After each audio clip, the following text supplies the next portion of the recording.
Hello guys, so how are you doing. मज़े आ रहे हैं पढ़ने में आपको थोड़ा सा? ठीक है, तो स्टार्ट करते हैं। चैप्टर नंबर आपका 10 जो चल रहा है ग्रेविटेशन, उसके 2 लेक्चर ऑलरेडी आ चुके हैं। पहले मैं थ्योरी बताई, दूसरे में न्यूमेरिकल करना समझा दिया आपको। कल हमने फॉर्मूला ड्राइव किया था F=gmm/d²। ठीक है, आज जरा उस कल वाले टॉपिक को 2 मिनट के लिए समराइज़ कर लेते हैं और उसके बाद में नेक्स्ट टॉपिक लेके चलेंगे फ्री फॉल, और उससे रिलेटेड न्यूमेरिकल बहुत इंपॉर्टेंट है, वो करने वाले हैं। तो क्या लिखा हुआ आज का topic, importance of universal law of gravitation. जो आपने अब तक पढ़ा है यूनिवर्सल लॉ ऑफ ग्रेविटी, उसकी इंपॉर्टेंस क्या क्या है, तो आपके बुक के अंदर ही गिवन में एक बार जरा फटाफट उनको डिटेल में बता देता हूँ। उसमें ये लिखा हुआ है कि जो यूनिवर्सल लॉ ऑफ ग्रेविटेशन है, उस चीज़ की वजह से आपको कुछ चीज़ों को सक्सेसफुली एक्सप्लेनेशन मिल रहा है आपको उन चीज़ों का। ठीक है, मतलब अब तक क्या होता था कि लगता था कि ये चीज़ होती क्यों होती है। तो यूनिवर्सल लॉ ऑफ ग्रेविटेशन ने आपको एक्सप्लेन कर दिया कि इसका रीज़न ये वाला है। तो फर्स्ट फिनोमेना दिया हुआ है, the force that binds us to earth. अब तक हम लोग सोचते थे कि हम ऐसा क्यों होते कि हम अर्थ के साथ में ही हैं, हम उछलते वापस क्यों हो जाते हैं। अर्थ के साथ हमें क्या चीज़ जोड़ के रख रही है, अर्थ का मूवमेंट हो रहा है, घूम रही है अर्थ, तो हम गिरते क्यों नहीं हैं। ठीक है, तो उस चीज़ को एक्सप्लेन करा यूनिवर्सल लॉ ऑफ ग्रेविटेशन ने कि ग्रेविटी की वजह से आप लोग क्या है, एक फोर्स ऑफ अट्रैक्शन है, अर्थ अपन को खींच के रखती है अपने पास में, उसको इसने एक्सप्लेन कर दिया। दूसरा, अर्थ के अराउंड मून घूमता क्यों रहता है, सेंट्रीपिटल फोर्स आपको रीजन बताया, अर्थ की ग्रेविटी का बताया, मून भी अट्रैक्ट करता है, वो सारा हमने फंडा पढ़ लिया है। तो उसकी वजह से हमने ये चीज़ भी समझ में आ गई है कि मून अर्थ के अराउंड ही क्यों घूमता रहता है। ठीक है, क्यों अपने पाथ को छोड़ के बाहर नहीं निकल जाता। थर्ड हमने कि प्लैनेट जो है सन के अराउंड कैसे घूम पाते हैं, तो सन भी एक ग्रेविटी लगाता है, अपनी ग्रेविटेशन फोर्स लगाता है सन भी। ठीक है, सेम फिनोमिना भी बता देता है उस चीज़ को। और मून और सन की वजह से जो टाइड्स आती हैं, आप लोगों ने सुना होगा और हो सकता है देखा भी हो कोस्टल एरिया के अंदर, कि पानी जो होता है, वाटर जो है, मतलब होता है कि पानी बीच बीच में टाइड्स आती है, मतलब उछाल आ रहा है, ज्वार भाटा बोलते हैं जिसको हिंदी के अंदर। ठीक है, टाइड्स आ रही है, अप जा रही है, डाउन आ जाती है, क्यों होती है, पानी ऊपर कैसे चला जाता है, तो मून और सन ग्रेविटी की वजह से खींचते हैं उनको। ठीक है, इसकी वजह से, यानी ये चीज़ भी यूनिवर्सल लॉ ऑफ ग्रेविटेशन बता रहा है कि टाइड्स आने के पीछे का रीजन क्या है। तो आपको ये पॉइंट्स क्लियर होने चाहिए, क्योंकि टीचर आपसे पूछ सकता है इन चीज़ों को, सिंपल क्वेश्चन पूछ सकता है कि टाइड्स का रीजन क्या है, या टाइड्स को एक्सप्लेन कैसे करोगे आप इस चीज़ को, तो इसी से हम एक्सप्लेन कर सकते हैं। या फिर यूनिवर्सल ऑफ ग्रेविटेशन किस किस फंडे को, किस किस फिनोमिना को एक्सप्लेन कर पा रहा है, 3-4 एग्जाम्पल दो। तो ये एग्जाम्पल जो मैंने आपको बताया, ये एग्जाम्पल आप बता सकते हो कि मून का घूमना अर्थ के अराउंड, प्लेनेट का घूमना सन के अराउंड, और हम अर्थ के ऊपर क्यों है, अर्थ ने बाइंड कैसे कर रखा है, और जो टाइड्स आते हैं वो कैसे होते हैं। ठीक है, अब नेक्स्ट इंपॉर्टेंट टॉपिक जो होने वाला है, पहले हम इसका डेरिवेशन करने वाले हैं, फ्री फॉल। इसका मीनिंग समझाऊंगा आपको अच्छे से, इसका मीनिंग होता क्या है फ्री फॉल का, और उसके बाद डेरिवेशन, और डेरिवेशन के बाद सीधा न्यूमेरिकल। ठीक है, तो फ्री फॉल होता क्या है, मैं एक बार इसको पॉज करके इसकी डेफिनेशन लिख देता हूँ ताकि आपके सामने लिखने में टाइम वेस्ट ना हो, फिर बताता हूँ। हाँ जी, सो फ्री फॉल क्या होता है, आपकी बुक में क्वेश्चन भी है कि डिफाइन फ्री फॉल। ठीक है, तो मैंने पूरा डेफिनेशन लिख दिया। अगर आपके एग्जाम में आता है कि डिफाइन फ्री फॉल, तो आपको पूरा लिखना है क्या है, सिंपल से समझा देता हूँ, इसको भी मत पढ़ना। ठीक है, सो मत पढ़ो, आराम से सुनो पहले। कि आप किसी भी ऑब्जेक्ट को उछालते तो वापस नीचे गिरता है वो, ये हमको पता है सबको। ठीक है, इसका मतलब क्या होता है कि ये नीचे गिरता क्यों है, अर्थ के ग्रेविटेशन फोर्स की वजह से। यहाँ तक आपको बता चुका हूँ मैं। अब इसका मतलब क्या हो गया कि जब कभी भी कोई भी ऑब्जेक्ट अर्थ के ग्रेविटेशन फोर्स, अकेला अगर अर्थ का ग्रेविटेशन फोर्स वहाँ पे होगा और कोई फंडा नहीं होगा, ठीक है, तो क्या होगा उस चीज़ को, यानी कोई भी ऑब्जेक्ट जब अर्थ के ग्रेविटेशन फोर्स की वजह से नीचे गिरता है, अकेले अर्थ के ग्रेविटेशन फोर्स की वजह से नीचे गिरता है, तो हम नेचुरली देखो फ्रीली फॉल हो रहा है, ये कोई रुकावट नहीं आ रही है, आराम से उछाला और फ्रीली फॉल हो रहा है ये। ठीक है, तो यही चीज़ है कि when ever object fall toward the अर्थ, जब अर्थ की तरफ गिर रहा है वो, ठीक है, अंडर ग्रेविटेशन फोर्स अलोन, सिर्फ ग्रेविटी की वजह से गिर रहा है, मैंने धक्का नहीं दिया इसको, यहाँ से मैं ऐसे नहीं कर रहा हूँ, मैं इसको आराम से बस यहाँ से छोड़ रहा हूँ। ठीक है, तो सिर्फ ग्रेविटी की वजह से नीचे जा रहा है। अगर मैंने इसको ऐसे किया होता तो अर्थ का ग्रेविटी भी होती और साथ में मैं भी इसको पुश कर रहा हूँ, मेरा फोर्स भी होता और अर्थ का ग्रेविटेशन फोर्स भी होता, वो केस अलग है। फ्री फॉल का मतलब है आप फ्रीली किसी चीज़ को छोड़ रहे हो और वो गिर रही है, समझ रहे हो, यानी ओनली अर्थ का ग्रेविटेशन फोर्स उसको नीचे लेके जा रहा है और आपने और कोई फोर्स नहीं लगा रखा है। तो इस अलोन वर्ड पे ज़रूर ध्यान देना। ठीक है, तो whenever object fall toward the earth under gravitation force alone, then object are said to be free fall.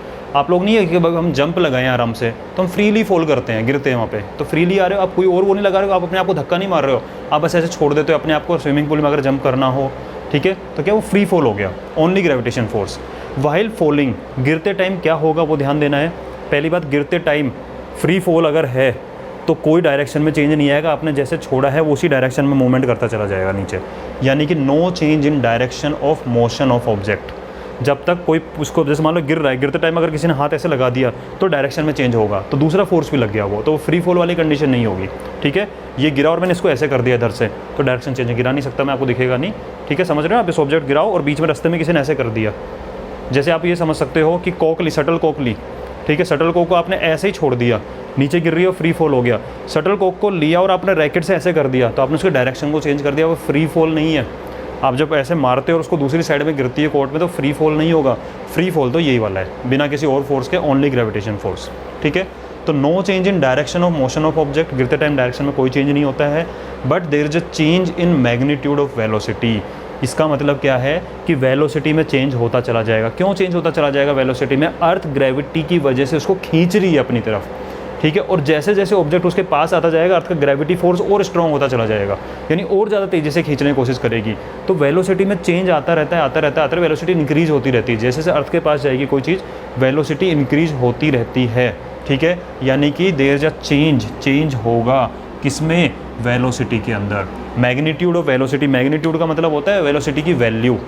ठीक है, एक होता है मैग्नीट्यूड, एक होती है डायरेक्शन। ठीक है, तो वेलोसिटी के मैग्नीट्यूड यानी उसकी वैल्यू में चेंज होगा, और डायरेक्शन में कोई चेंज नहीं हो रहा है। समझ रहे हो? और याद रखना, जब कभी भी वेलोसिटी में चेंज होता है, ठीक है, आप लोगों ने पढ़ा होगा, वेलोसिटी या स्पीड एक ही बात होती है। कब? अगर डायरेक्शन को हटा दें तो।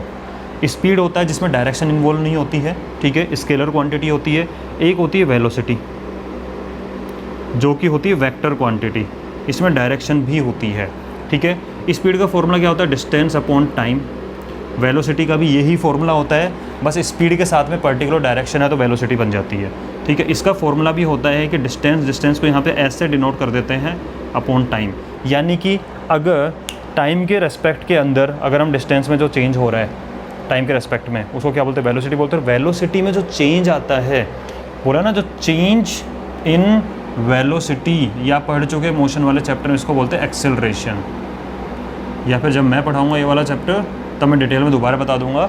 तो चेंज इन वेलोसिटी को बोलते हैं एक्सेलरेशन। जो हम करते हैं ना, वहाँ से रेस देते हैं, जो गाड़ी के अंदर रेस दे रहे हो, एक्सेलरेटर प्रेस कर रहे हो, तो एक्सेलरेटर करके आप कर क्या रहे हो? अब आपकी गाड़ी 40 की स्पीड से चल रही है। ठीक है, आपने क्या किया? एक्सेलरेटर को दबा दिया, तो स्पीड बढ़ती है नहीं बढ़ती है? इसका मतलब आपने वेलोसिटी में चेंज किया। वेलोसिटी तो पहले से भी थी, वो चल रही है 40 की स्पीड से, 50 की स्पीड से चल रही है, बट आप एक्सेलरेटर को पुश करते हो, उससे आप क्या कर रहे हो? स्पीड इंक्रीज कर रहे हो, यानी आप वेलोसिटी चेंज कर रहे हो अपनी। और वेलोसिटी में चेंज को क्या बोलते हैं? एक्सेलरेटर जो प्रेस कर रहे हो तो उसको बोलते हैं एक्सेलरेशन। समझ रहे हो? यानी कि कभी भी फ्री फॉल होगा, डायरेक्शन में कोई चेंज नहीं आएगा, वेलोसिटी में चेंज आएगा, और वेलोसिटी में चेंज को एक्सेलरेशन बोलते हैं। और ये एक्सेलरेशन आता किसकी वजह से है? ये एक्सेलरेशन आता है ग्रेविटेशनल फोर्स की वजह से। अर्थ इसको अपनी तरफ खींच रही है। ठीक है, तो जो ये आपका एक्सेलरेशन है जी, इसको देखो डिनोटेशन कैसे करेंगे वो देखते हैं अभी। नोटेशन क्या है इसका, इसको नोट कर लेना। चेंज इन वेलोसिटी को ही एक्सेलरेशन बोलते हैं। आपको समझा दिया। आप जो होता है ना, साइकिल चला रहे हो, नॉर्मल चल रही है, अब आप बहुत तेज़ी से चला रहे हो, अब आप एक तरह से बोलते हैं ना कि अब एक्सेलरेटर दबा दिया मैंने, साइकिल के अंदर तेज़ कर रहा हूँ मैं, तो वेलोसिटी में चेंज कर दिया, उसको एक्सेलरेशन बोलेंगे। ठीक है, हाँ जी। और जो एक्सेलरेशन होता है, ये जो एक्सेलरेशन होगा, ये होता है ड्यू टू ग्रेविटेशनल फोर्स, क्योंकि अर्थ इसको अपनी तरफ खींच रही है, किसी भी ऑब्जेक्ट को। फ्री फॉल होते टाइम पे अर्थ अपने आप खींच रही है नीचे की साइड में, तो ये एक्सेलरेशन जो होगा ड्यू टू ग्रेविटेशनल फोर्स होगा। स्पीड इंक्रीज होती चली जाएगी, वेलोसिटी इंक्रीज होती चली जाएगी यहाँ से। ठीक है, या फिर ग्रेविटेशनल फोर्स इतना लंबा नहीं लिखना तो उसको शॉर्ट में लिख सकते हो कि ड्यू टू ग्रेविटी। ये एक्सेलरेशन किसकी वजह से होता है? ये एक्सेलरेशन होता है ड्यू टू ग्रेविटी। और इसको डिनोट किससे करते हैं? वैसे आप लोगों ने पढ़ा होगा मोशन वाले चैप्टर के अंदर कि एक्सेलरेशन को स्मॉल ए से डिनोट किया जाता है। ठीक है, बट जो ग्रेविटी की वजह से एक्सेलरेशन है, इस चैप्टर में यूज करेंगे, उसको हम स्मॉल जी से डिनोट करेंगे। किससे डिनोट करेंगे? एक्सेलरेशन ड्यू टू ग्रेविटी जो होगा उसको स्मॉल जी से डिनोट किया जाएगा। अब हमें इसका फॉर्मूला बनाना है, फॉर्मूला ड्राइव करते हैं। जी का फॉर्मूला क्या होता है, जी की वैल्यू क्या होती है, उसको देखते हैं अभी। तो फॉर्मूला देखते हैं इसका। ठीक है, नोट कर लेना, स्मॉल जी से डिनोट किया जाएगा इसको, जो एक्सेलरेशन होता है। और कैपिटल जी क्या था बताओ? कांस्टेंट ऑफ प्रोपोर्शनैलिटी कांस्टेंट था उस फॉर्मूला के अंदर। हाँ जी, अब बात आती जी का फॉर्मूला ड्राइव करते हैं। तो मैंने कल भी आपको एक चीज़ बताई थी, याद करो, मैंने कहा था प्रोपोर्शनलिटी समझा, मैंने कहा था कि F is proportional to A, और जब प्रोपोर्शनलिटी साइन हटाते हैं तो M आ जाता है और A आ जाता है, याद है, मोशन वाले चैप्टर में है। तो अब मैं इसको डिटेल में समझाने वाला हूँ क्योंकि उसका काम आज भी है। तो इसको समझाने के लिए सुनो इसको। तो सेकेंड लॉ ऑफ मोशन क्या होता है? सेकेंड लॉ ऑफ मोशन ये बोलता है, सेकेंड लॉ ऑफ मोशन, कि जो फोर्स होता है is directly proportional to acceleration. Force is directly proportional to acceleration.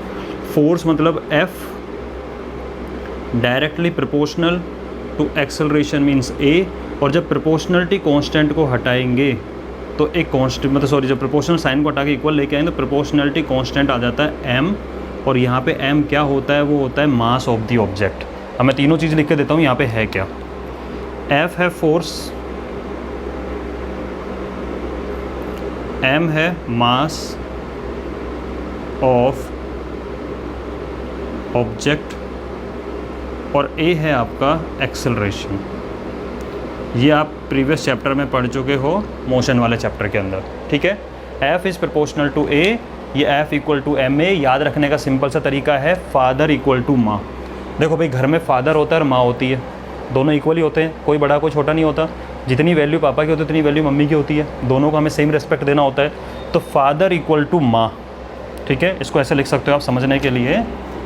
F मतलब फादर, तो फादर इक्वल टू, हिंदी में लिख रहा हूँ माँ, ठीक है। और यहाँ माँ का मतलब क्या है? ma, mass into acceleration. Father equal to माँ, दोनों सेम है, तो फॉर्मूला आपको याद भी हो जाएगा, ठीक है।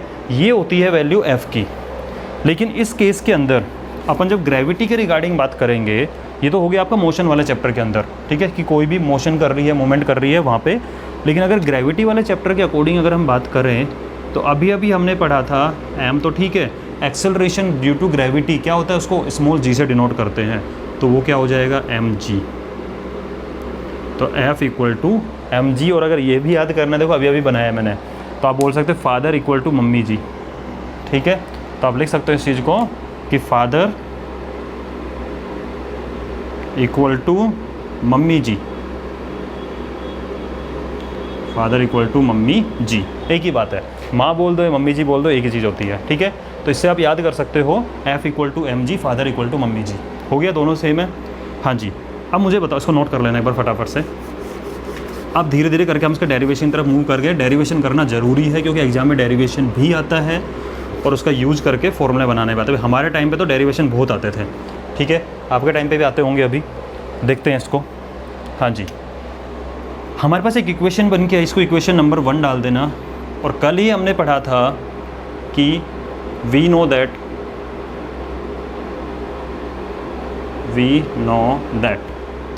कि F इक्वल टू होता है, ठीक है। इसको लिखो एक बार फटाफट से। हाँ जी, वी नो दैट, एक भी, चलो इसको लिखने से पहले एक चीज़ बताओ, लिखते हैं, यहाँ तक हो गया, क्लियर है।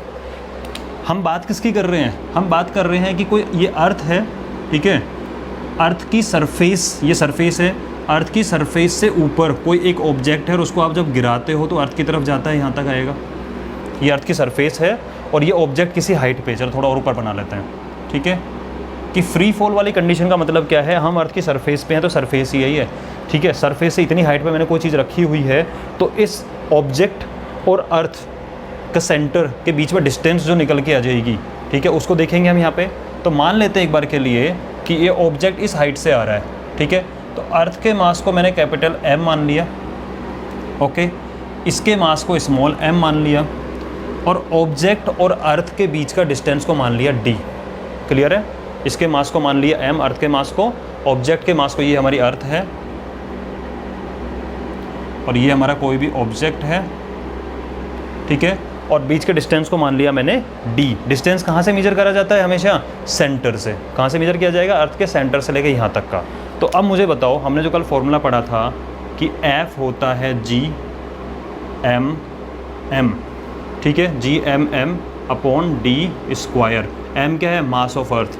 M स्मॉल m क्या है? Mass of object. D क्या है? Distance between object and earth, ठीक है। ये हो गई हमारी इक्वेशन नंबर 2 जो हमने कल पढ़ी थी। अब इक्वेशन 1 भी F को बता रही है, इक्वेशन 2 भी F को बता रही है। इसका मतलब देखो LHS दोनों का सेम है, मैथ से आ जाता है थोड़ा इसके अंदर। LHS अगर सेम है तो RHS भी सेम होगा। तो फ्रॉम 1 एंड 2, अगर हम 1 और 2 को कंबाइन कर दें, देखो बेटा G का फॉर्मूला आ रहा है, फिर इसकी वैल्यू आएगी, फिर न्यूमेरिकल आएंगे, ठीक है। तो फोकस करके सुनते रहो थोड़ा सा। तो इसका मतलब 1 और 2 को कंबाइन करोगे तो हमने देखा mg equal to F equal to mg था और F इक्वल टू ये है, तो GMM upon D square. M से M कट गया क्योंकि M क्या है? मास ऑफ ऑब्जेक्ट ही दोनों साइड में। तो यहाँ से हमारा G का फॉर्मूला बन के आ गया GM अपॉन D स्क्वायर। ये फॉर्मूला होता है G का, एक्सेलरेशन ड्यू टू ग्रेविटी। अगर आपसे फॉर्मूले का डेरिवेशन करने को बोले तो फॉर्मूले का डेरिवेशन यहाँ पे कर सकते हैं इस तरीके से, हाँ जी, ठीक है। तो G इक्वल टू आ गया GM अपॉन D स्क्वायर। बेटा बहुत इंपॉर्टेंट चीज़ आने वाली, फोकस करके सुनते रहना। ये G का फॉर्मूला बन गया, ठीक है, इसको नोट करो। अब देखो, जनरली अगर हम ऑब्जेक्ट को, एक बात बताना मुझे, अगर मैं आपसे कहूँ 10,000 और 2 को कंपेयर करो तो आप कहोगे कि सर 10,000, चलो 10,000 और 2 को ऐड करो। आपने बोला 10,000 2, क्या हम इसको अप्रोक्सीमेटली 10,000 मान सकते हैं कि भाई दूसरी वाली क्वांटिटी बहुत कम है, नेग्लिजिबल है। 10,000 कहाँ 10,000 रुपीज़, कहाँ 2 रुपीज़। आप क्या कहोगे? मजाक कर रहे हो क्या? 2 रुपये रहने दो यार, 10,000 दे दो। अगर हम दुकान पे भी जाते हैं सामान लेने के लिए, अगर आपने 500 का सामान लिया, अब चलो 500 का नहीं, वो 503 रुपये का सामान आ रहा है, 503 का 504 का आ रहा है, तो क्या कहते हैं? ठीक है 500 दे जाओ, 2-3 रुपये कोई दिक्कत नहीं है, यानी नेग्लिजिबल अमाउंट है। तो उसी चीज़ को मैं कहना चाह रहा हूँ कि आपकी जो अर्थ है, हमें पता है अर्थ के सेंटर से यहाँ का, अब मान लेते हैं कि कोई ऑब्जेक्ट है अर्थ की सरफेस के बहुत पास बैठा हुआ है, मुश्किल से 2 मीटर, 4 मीटर, 5 मीटर, ठीक है, यानी ज़्यादा दूर नहीं है, थोड़ी दूरी पे है। तो ये हमें पता है अर्थ की रेडियस है, ये सेंटर से लेकर यहाँ तक, इसकी रेडियस की वैल्यू होती है अप्रोक्सीमेटली 6400 किलोमीटर। ये अप्रोक्सीमेट वैल्यू है, अराउंड ये होता है 6356 समथिंग कुछ ऐसा होता है, ठीक है। तो अप्रोक्सीमेटली हमने 6400 माना, और ये ऑब्जेक्ट है अर्थ के पास में, कोई 1 मीटर डिस्टेंस पे होगा, 2 फीट, 4 फुट, 5 फीट की दूरी पे होगा मान लो कोई ऑब्जेक्ट। तो इसके कंपेरिजन में तो बहुत नेग्लिजिबल है। इसका मतलब हम टोटल डिस्टेंस को, इसको नेग्लिजिबल मान के हम टोटल डिस्टेंस ऑब्जेक्ट और इसके बीच के डिस्टेंस को R ही कंसिडर कर लेते हैं कि वो तो नेग्लिजिबल है यार। क्या 1 metre, 2 metre, 3 metre, 10 metre add करोगे? 6400 किलोमीटर में 1 मीटर ऐड कर दिया, 2 मीटर ऐड कर दिया, कोई फ़र्क पड़ेगा क्या? कोई फ़र्क नहीं पड़ने वाला। तो यानी कि इस केस की हम बात करते हैं। और बेटा बहुत इंपॉर्टेंट चीज़ आने वाली, फिर आपका उस क्वेश्चन का आंसर भी आने वाला है कि पोल के ऊपर ग्रेविटी की वैल्यू ज़्यादा होती, कम होती है, इक्वेटर के ऊपर होती है, ठीक है। ध्यान से सुनो इस चीज़ को। तो क्या हो जाएगा? इफ़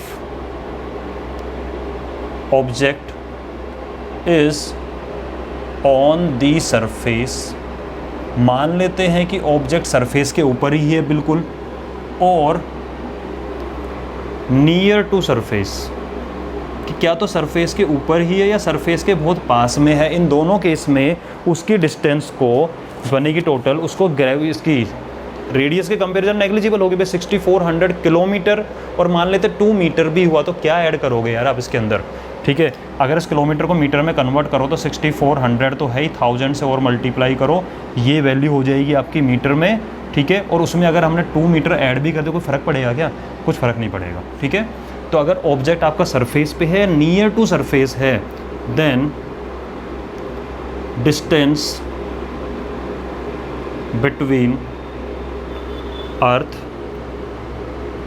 एंड ऑब्जेक्ट जो हम D लेके चल रहे हैं, उसकी वैल्यू इस कैपिटल R के इक्वल ही तो हो जाएगी।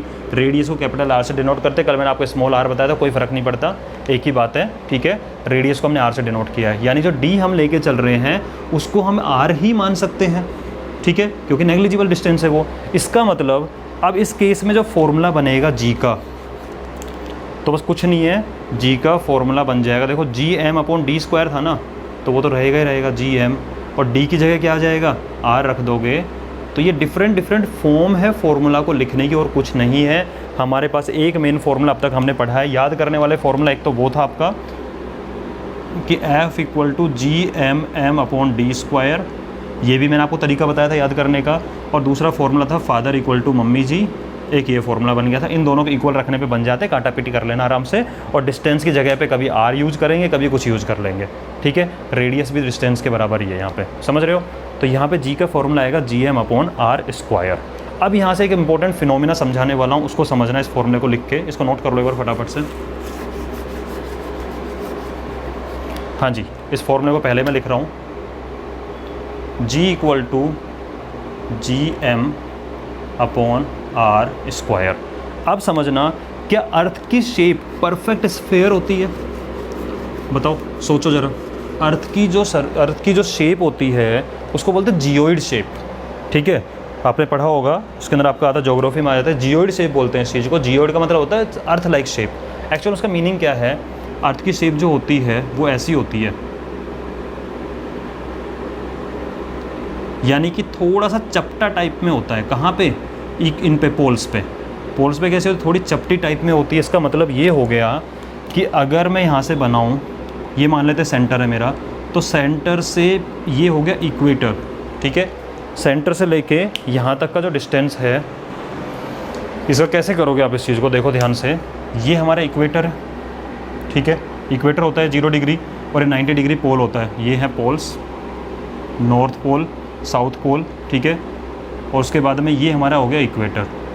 तो इक्वेटर का जो रेडियस है, इक्वेटर पे अगर आप रेडियस मेजर करो अर्थ की तो ज़्यादा होती है। मान लेते हैं इसको एक बार के लिए कैपिटल R समझ लेते हैं, सिर्फ समझने के लिए ज़्यादा होती है, ठीक है। या एक काम कर लेते हैं, अगर आप वैसे कंफ्यूज हो जाओगे इस चीज़ को R देख के, तो मान लेते हैं कि ये है अपना R2 और पोल का जो डिस्टेंस होता है सेंटर से वो होता है कम, यानी कि इक्वेटर पे जो डिस्टेंस होगा, अर्थ थोड़ी चपटी होती है हल्की सी ऊपर की साइड से, ठीक है। तो ये कम होती है डिस्टेंस और ऐसे फैली हुई ज़्यादा होती है। समझ रहे हो? समझ सकते हो कि आपके पास में अगर बलून ले लें, बिल्कुल बलून गोल फूला हुआ है, ठीक है, बलून है बिल्कुल गोल फूला हुआ है अच्छे से, आप उसको थोड़ा सा ऐसे दबा दो, तो जब आप इसको ऐसे दबाओगे तो ये डिस्टेंस तो कम हो जाएगा, इस तरीके जो ये वाला डिस्टेंस बन रहा है तो कम हो जाएगा और साइड से नहीं फैल जाएगा वो। तो अर्थ की शेप थोड़ी ऐसी होती है। तो अब आप खुद बताओ, अगर सेंटर से मेजर करें तो ये वाला डिस्टेंस पोल के साथ जो डिस्टेंस बन रहा है ये क्या हो जाता है? कम हो जाएगा। और इक्वेटर वाले पॉइंट के साथ डिस्टेंस क्या हो जाएगा? ज़्यादा हो जाएगा। यानी अर्थ की रेडियस की अगर बात करें, ठीक है,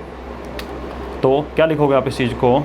बहुत इंपॉर्टेंट फिनोमिना है। क्वेश्चन डायरेक्ट बन सकता है कि explain why value of gravity is more on poles than equator. उसका रीज़न आने वाला है, अभी समझो इसको। Earth is not a perfect sphere. Earth is not a perfect sphere. अगर हम बात करें रेडियस की, ठीक है, तो radius is less on poles. अगर पोल्स के साथ मेजर करो तो रेडियस होती है, देखो मैंने R1 लिखा है, 1 छोटा है 2 बड़ा है, इसको समझने के लिए कि अपना जो R1 की वैल्यू है वो लेस देन है R2 से। ये वाला डिस्टेंस कम होता है, मैंने बलून का एग्जांपल लेके समझा दिया आपको। ये डिस्टेंस कम होगा और ये फैल जाता है, डिस्टेंस ज़्यादा होगा। तो R1 छोटा है। अब आप मुझे बताओ, छोटी चीज़ से डिवाइड करेंगे किसी चीज़ को, फिक्स चीज़ को, ठीक है, तो ज़्यादा वैल्यू आएगी नहीं आएगी? तो वही वाला फंडा हो गया कि रेडियस इज़ लेस ऑन पोल। इसका मतलब ग्रेविटी ऑन पोल्स, अगर आप पोल्स पे ग्रेविटी फाइंड करो तो G की वैल्यू हो जाएगी जो कि होती है GM/R1²। इसके लिए अब आप मुझे बताओ, ये वैल्यू लेस है। जैसे डिनोमिनेटर छोटा करते हो तो टोटल वैल्यू बड़ी होगी नहीं होगी? जैसे फॉर एग्जांपल 5 को आपको, ये 6 ले लेते हैं, 6 को आपसे 2 से डिवाइड करना है और एक बार 6 को आपको 3 से डिवाइड करना है, ठीक है। तो छोटे नंबर से डिवाइड करोगे तो ये वैल्यू ज़्यादा आई 3, और बड़े नंबर से डिवाइड करोगे तो छोटी वैल्यू आएगी। इसका मतलब जैसे ये कम हुआ डिनोमिनेटर, ये वैल्यू किसकी होगी? इसकी इंक्रीज होगी या नहीं होगी? ठीक है। इसका मतलब कि ग्रेविटी ऑन पोल क्या होती है? मोर, ठीक है। ग्रेविटी ऑन पोल क्या होती है? मोर होती है। और अगर हम ग्रेविटी ऑन इक्वेटर देखें,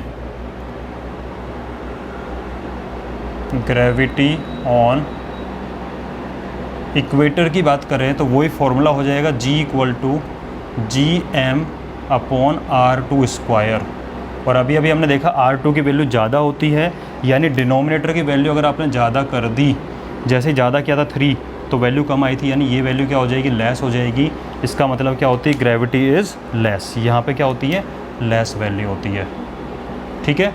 तो अगर आपसे कोई सिंपल पूछे कि ग्रेविटी अर्थ के ऊपर सेम होती है, नहीं, ग्रेविटी की वैल्यू पोल्स पे ज़्यादा होती है, वहाँ पे अट्रैक्शन ज़्यादा होता है, और ग्रेविटी की वैल्यू इक्वेटर पे कम होती है, वहाँ पे अट्रैक्शन क्या होता है, कम होता है। समझ रहे हो? तो आपके पास होना चाहिए लॉजिक इस चीज़ का, क्यों होता है। आप ऐसे नहीं बोल सकते नहीं मैंने पढ़ा है वहाँ पे कहीं पे ऐसा होता है। अरे होता है कि आपको पता होना चाहिए, you are in 9th class, आपको मालूम होना चाहिए, फॉर्मूला है हमारे पास में, आप बता सकते हो भाई फॉर्मूला ये होता है, सामने वाला बंदा भी चुपचाप हो जाएगा, अरे इसको तो बहुत नॉलेज है, ठीक है। तो आप कैसे बताओ, G = GM/r² होता है ना, पोल के ऊपर रेडियस कम होता है, इसका मतलब वहाँ पे ग्रेविटी ज़्यादा होती है, इक्वेटर पे रेडियस ज़्यादा होता है तो ग्रेविटी कम होती है। वो अपने आप कहेगा अरे भाई बस पता है तेरे को, ठीक है। तो इसको देख लेना आप आराम से, समझ में आ गई ये वाली चीज़। तो इसके अंदर लाइन ये लिखी हुई है कि अगर आपको कंपेयर करो ग्रेविटी का, तो पोल्स पे ग्रेविटी ज़्यादा होती है, यानी वहाँ पे ग्रेविटेशनल फोर्स ज़्यादा फील होगा किसी भी ऑब्जेक्ट को, और इक्वेटर पे कम फील होगा। समझ गए इस चीज़ को, इसको नोट कर लो। अब आते हैं धीरे धीरे हम न्यूमेरिकल की तरफ में। फॉर्मूले आपके पास काफ़ी हो गए, मैंने आपको लॉजिक समझा दिया है। इससे इन बिटवीन जो क्वेश्चन बनते हैं, यहाँ से क्वेश्चन बन सकता है, आपके पास रीज़न है बताने के लिए क्यों होता है ऐसा, ठीक है। अब अगला टॉपिक लेके आता हूँ मैं इसके अंदर।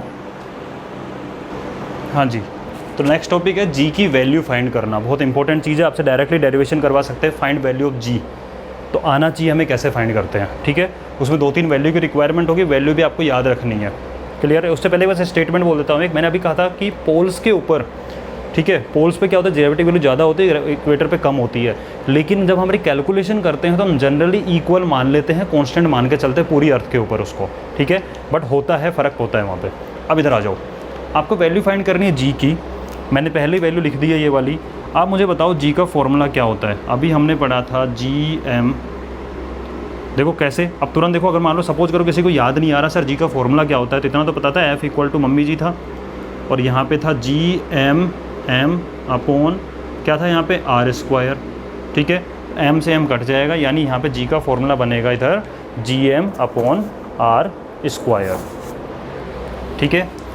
तो कभी भी अगर आप भूल जाओ, पहली बात रटना ही नहीं है, भूलोगे कहाँ से, तो आपको पता होना चाहिए कि कैसे निकल के आ रहा है, GM/r²। यानी मुझे इस g की वैल्यू पता होनी चाहिए, जो कि हमें पता है, कल भी हमने यूज़ की थी 6.7 × 10⁻⁻11 newton metre square upon kg²। m की वैल्यू मास ऑफ अर्थ होता है 6 × 10⁻24 kg, और r मतलब रेडियस ऑफ अर्थ होता है अप्रोक्सीमेटली 6400 किलोमीटर यूज़ करेंगे। बट याद करो यहाँ पे मीटर में चल रही है यूनिट, और ये किलोमीटर है, तो इसको आप क्या लिखोगे, 6400 × 10⁻³ मीटर। यूनिट कन्वर्ट कर लेना, वरना पता नहीं लगेगा आपको लगेगा यार क्वेश्चन मैंने किया तो ठीक है, घर पे प्रैक्टिस की थी जब भी ठीक लग रहा था, अब गलती कहाँ हो रही है, हवा भी नहीं लगेगी आपको कहाँ गलत हो गया इन छोटी चीज़ की वजह से। अब आपको क्या करना है, वैल्यू रख देनी है। जी की वैल्यू है 6.7 × 10⁻11, मैं यूनिट बाद में लिखूँगा सारी। फिर m की वैल्यू है 6 × 10⁻24, और अपॉन r², इसका जब स्क्वायर करेंगे तो क्या मैं इसको थोड़ा सा एक बार ऐसे लिख सकता हूँ कि 64, और ये 10⁻2 हो गया ना, 100 का मतलब, उसको 10⁻2 को जब 10⁻3 से मल्टीप्लाई करेंगे तो ये 10⁵ हो जाएगा, ठीक है। 64 × 10⁻3 और 10⁻2 ये है, 100 है ये, ठीक है। तो जब इसका स्क्वायर करोगे तो 64 का स्क्वायर करने पे 64 × 64 आएगा, ठीक है। और 10⁵ का जब स्क्वायर करोगे तो 10⁵ का स्क्वायर होता है 10⁻10। समझ में आ गया होगा, आई होप आपको स्क्वायर करना है इसका, तो 64 का स्क्वायर होगा तो 64 × 64, और 10⁻5 का स्क्वायर करोगे 10⁻5/2 तो 10⁻10 हो जाएगी। और जब इसको हम सोल्व करते हैं बैठ के, और यूनिट देख लेते हैं एक बार, यूनिट है न्यूटन, ठीक है, मीटर स्क्वायर पर kg² मल्टीप्लाई kg, और मल्टीप्लाई में आपका आ जाएगा यहाँ पे मीटर स्क्वायर, ठीक है। तो ये यूनिट जो निकल के आती है उस यूनिट को लिख देते हैं हम यहाँ पे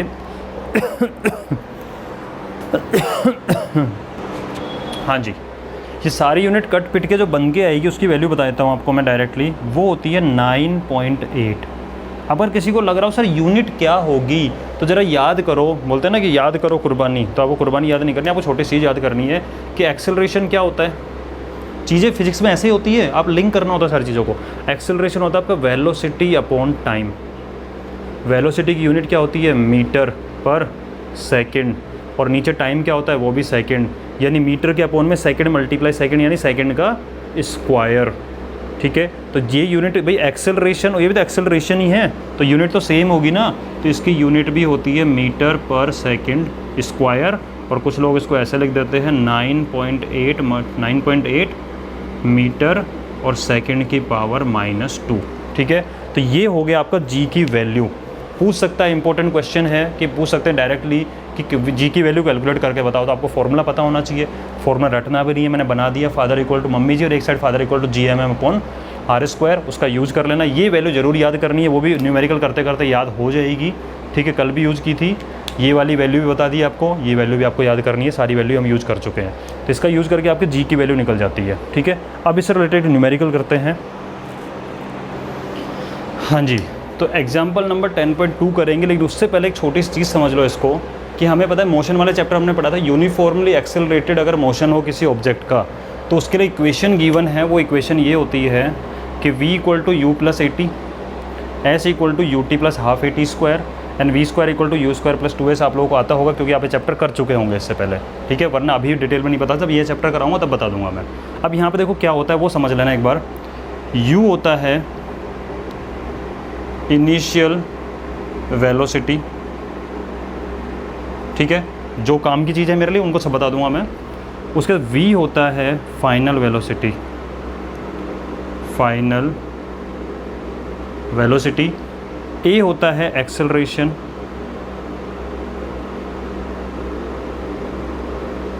ठीक है, v हो गया, u हो गया, एक्सेलरेशन हो गया, t होता है टाइम।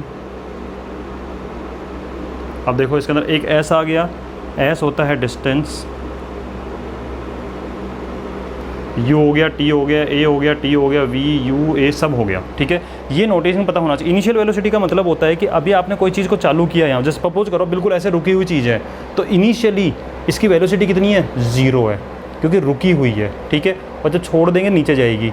ऐसे अगर मान लो किसी को आपने चीज़ को उछाला, तो भाई कुछ वेलोसिटी देके उछाला होगा, ऐसे करते हैं तो इनिशियल वेलोसिटी कुछ होगी, और फाइनली क्या होता है, एक जगह जाता है मारकर और जाके ये रुक जाता है और फिर नीचे गिरना स्टार्ट होता है। तो आप खुद सोचो, जब आपने उछाला तो इनिशियली कुछ वेलोसिटी है और जाके रुक जाता है किसी हाइट पे, तो वहाँ पे इसकी वेलोसिटी क्या हो जाएगी, 0 होगी एक बार, यानी फाइनल वेलोसिटी होगी 0, फिर गिरना स्टार्ट करेगा। ठीक है, तो ये कंसेप्ट आप मोशन वाले चैप्टर में पढ़ चुके होंगे। इस चैप्टर में इस कंसेप्ट का यूज़ कैसे है वो मैं बता देता हूँ। अपने इस चैप्टर में एक नई चीज़ पढ़ी है कि हम ए की जगह क्या लिखते हैं, ए की जगह हम यहाँ पे जी यूज़ करते हैं, क्योंकि एक्सेलरेशन किस वजह से, ग्रेविटी की वजह से होता है। तो ये वाली इक्वेशन मेरी कुछ ऐसे बनेगी कि v = u + gt, अलग से नहीं रटना है, इक्वेशन यही याद रखो अपने, बस एक ही जगह की एक्सेलरेशन जगह क्या रख देना, g रख देना, रहेगा एक्सेलरेशन ही।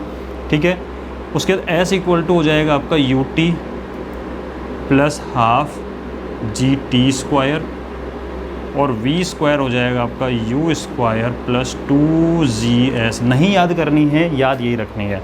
दूसरी बात आपको न्यूमेरिकल करने से पहले पता होनी चाहिए कि अगर मैं जिस डायरेक्शन में फोर्स लगा रहा हूँ उसी डायरेक्शन में अगर एक्सेलरेशन है मेरा, तो उसको लेते हैं हम पॉजिटिव।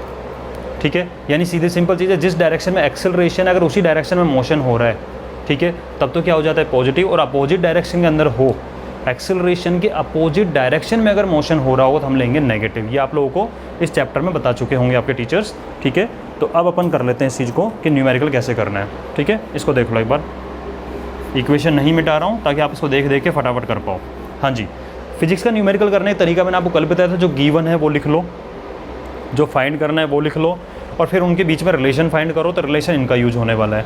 तो क्या लिखा हुआ है, कार फॉल्स ऑफ अ लेज। एक लेज बनी हुई है, कुछ हाइट के ऊपर बनी हुई है इस तरीके से।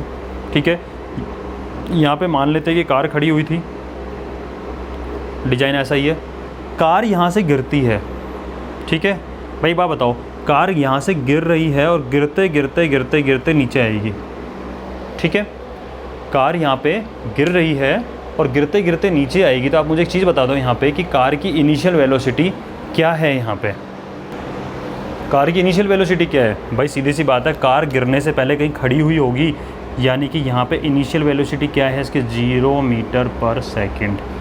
हमें समझना है इन चीज़ों का यूज़ करके कि कार फॉल्स ऑफ अ लेज, एक लेज से गिर रही है, गिरने से पहले इनिशियल इसकी वेलोसिटी क्या थी, 0। तो हमें गिवन है ये कि इनिशियल वेलोसिटी क्या है, u, और वैल्यू साथ साथ रखते जाओ जो आपको नोटेशन पता है। तो u क्या गिवन है हमें यहाँ पे, 0 मीटर/सेकंड। चाहो तो मैं एक बार डिटेल में लिख देता हूँ इसको यहाँ पे, कि यहाँ पे जो इनिशियल वेलोसिटी है यानी कि u वो है 0 मीटर पर सेकेंड।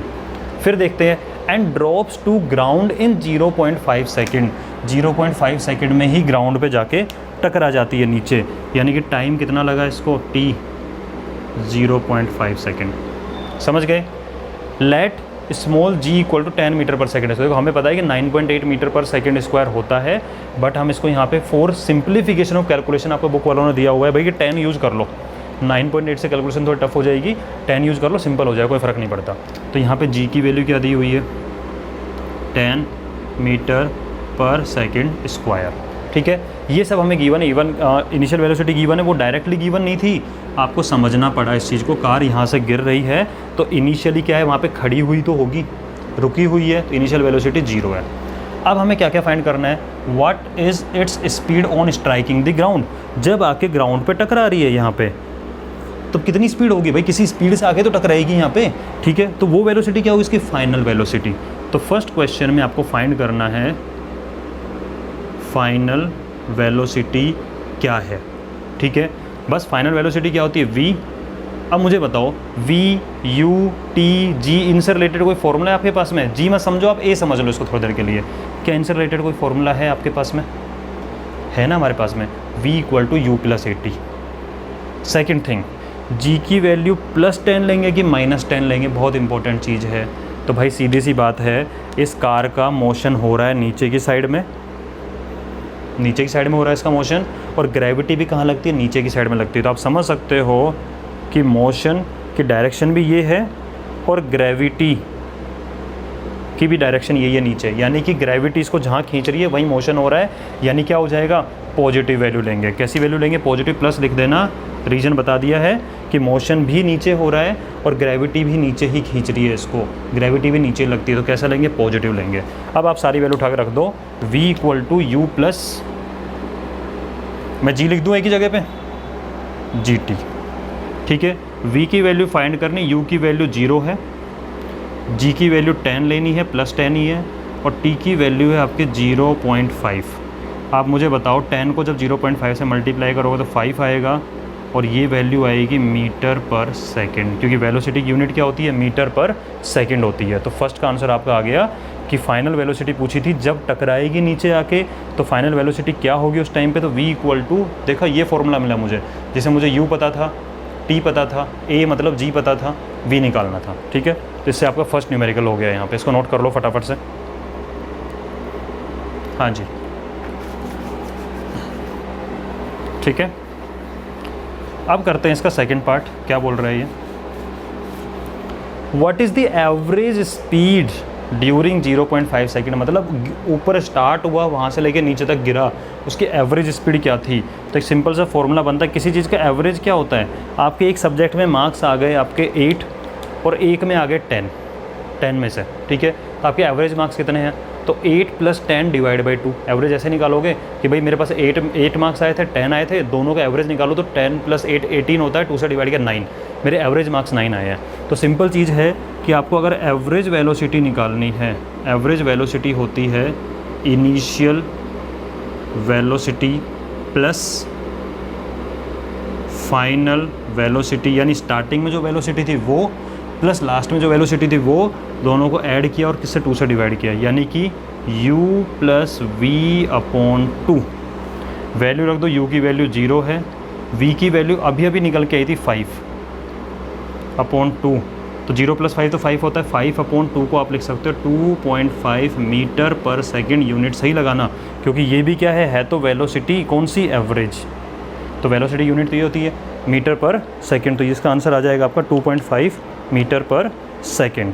ठीक है, अब इसका लास्ट वाला पार्ट करते हैं। इसका लास्ट पार्ट क्या बोल रहा है, देख लो फटाफट से इसको। How high is the ledge from the ground. दोबारा एक डायग्राम पे फटाफट नज़र डाल लो, ये हमारी लेज बनी हुई थी, कोई यहाँ से कार गिर रही थी, आपको ये हाइट फाइंड करनी है। ठीक है, अब आपको सर हाइट का तो फॉर्मूला ही नहीं है हमारे पास में, बहुत अच्छी बात बेटा। आप मुझे एक चीज़ बताओ, आप यहाँ से चले और यहाँ तक पहुँचे, कार ने यहाँ से चलना स्टार्ट किया और यहाँ तक पहुँच गई, तो ये कार के द्वारा, या कार जितनी डिस्टेंस कवर कर रही है वही तो है। तो जो हाइट है लेज की, एक्चुअल में वो क्या है, डिस्टेंस ही तो है जितना कार ने कवर किया। भाई कार ने यहाँ से गिरना स्टार्ट किया और यहाँ पहुँच गई, तो ये डिस्टेंस कवर की ना कार ने, ठीक है। तो जो कार ने डिस्टेंस कवर की है उसी को क्या बोल रहे हो, हाइट ऑफ द लेज। याद रखना इस चीज़ को, ठीक है। तो थर्ड के अंदर हो जाएगा, क्या लिखा हुआ है, हाँ, height of ledge equal to distance covered by car. Okay, distance covered by car आपको ये फाइंड करना है, यानी आपको एस फाइंड करना है। अब मुझे बताओ एस से रिलेटेड कोई फॉर्मूला है आपके पास में जिसमें आपको सारी वैल्यू पता हो? बिल्कुल पता है। देखो ये उठा लो, ये उठा लो, कोई प्रॉब्लम नहीं है। एस की वैल्यू निकाल दो, यू की वैल्यू पता है, हाफ AT स्क्वायर यहाँ से निकाल सकते हैं, यहाँ से निकाल, दोनों से निकाल के दिखाऊंगा आपको, ताकि आपको ये ना लगे कि सर कौन से निकालना चाहिए, ठीक है। अब देखो ज़रा, अगर फर्स्ट वाले से निकालें तो S equal to UT, U मतलब 0, T मतलब T जो भी है, ठीक है, या लिख दो वैल्यू, लेकिन वही बात है 0 से जब मल्टीप्लाई तो 0 ही बनेगा। UT प्लस हाफ, A मतलब G यानी 10, और T स्क्वायर 0.5 का स्क्वायर। ये वाला फॉर्मूला लगा रहा हूँ पहले मैं इसको, U की वैल्यू 0 रखी थी, ये टर्म तो 0 हो गई, ठीक है। हाफ 10 T स्क्वायर 0.5 का स्क्वायर करो तो 0.5 का स्क्वायर होता है 0.25, ठीक है। अब जब इसकी वैल्यू निकालोगे तो 0 हो गया, 0 प्लस इसकी वैल्यू निकालोगे 5, 25 5 जा 125, राइट साइड से 2 प्लेस छोड़ के डेसिमल, तो जो डिस्टेंस कवर किया वो हो गया 1.25 मीटर। क्या डिस्टेंस निकल के आया आपका? 1.25 मीटर। अब किसी का मन कर रहा हो सर ये वाली वैल्यू लगा दो ना, चलो ये लगा देते हैं, कोई प्रॉब्लम नहीं अपना तो, ठीक है, आना तो सब कुछ चाहिए। तो ज़रा बताओ V की वैल्यू क्या थी आपकी? 5, तो 5 का square, V square equal to U square यानी 0 का स्क्वायर प्लस 2 मल्टीप्लाई A मतलब G मतलब 10 और इनटू में S, ठीक है। तो ये हो गया 25 इक्वल टू ये हो गया 20S, और जब S की वैल्यू निकालोगे तो 25 के अपोन में 20 आ जाएगा, ठीक है। इसकी वैल्यू आप चेक कर सकते हो, जब इसको डिवाइड करो तो 5 4 जा और 5 5 जा, और सिंपल हो गया 5/4, वैल्यू निकालो 4 1 जा 4, 1 रिमाइंडर 10 बनेगा, 4 2 जा 8, 2 बचा, 4 5 जा 10, तो 1.25 मीटर यहाँ से भी आ रहा है, यहाँ से भी आ रहा है। तो this is how we solve question या numerical related to this topic. Next topic में और 12 टॉपिक लेके आऊँगा नेक्स्ट वीडियो के अंदर, और क्वेश्चन होंगे, तब तक इसको पढ़ो अच्छे से।